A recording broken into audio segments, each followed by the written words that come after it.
This is a real incident. After the man disappeared under the water, the police refused to take the clues provided by others, and the work efficiency of dragging the mud and water caused the man to suffer from a severe hangover. After 3 weeks of being trapped, he was starved to death. It happened in September 1984. 3 people planned to install a guideline in the South Africa Stake Fountain Cave. The cave system is quite large, usually 10% in a state of smoke.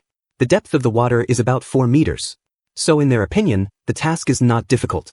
The 3 of them seem to be relaxed and casual.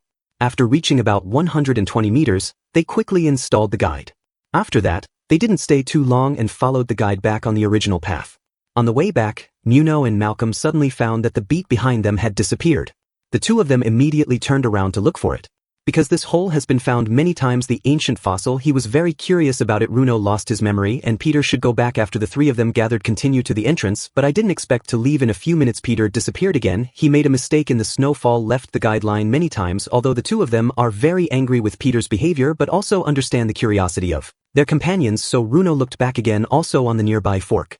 Saw Peter's light. The 3 of them returned to the main line, continued to go outside. After a few minutes, Peter disappeared again. This time, Nuno and Malcolm decided not to look for him and waited in the original place.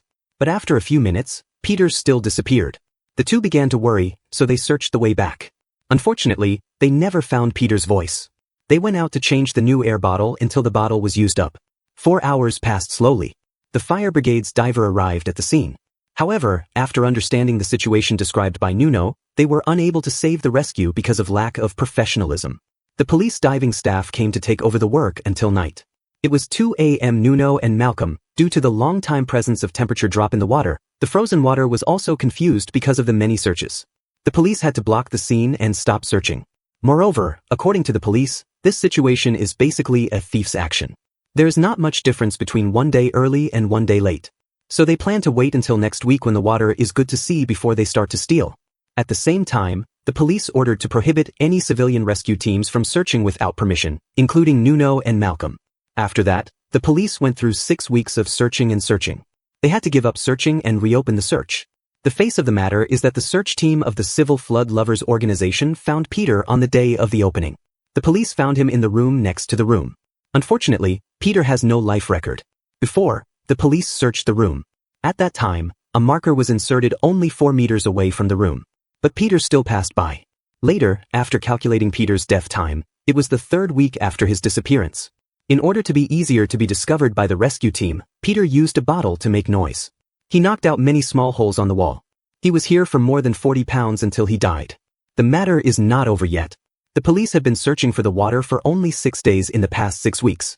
On the day of the accident, someone reported suspicious footprints to the police. Later, they found Peter and found that the footprints were left by Peter. He was lost and wanted to find the exit in his aura. He left footprints in a corner, but he fell down here. There is a hole in the corner that is not connected to other aura, and it can go outside. Maybe he didn't see it at the time. Or from his point of view, he thought it was just a dead end. And it's too high, he can't go up, so he fell down. He found the footprints and tried to call out the name of Peter here. Maybe the place where Peter was waiting for rescue was too far. He didn't hear it and didn't get a response. He had to leave first and hugged the police, but the police didn't understand and they missed the rescue.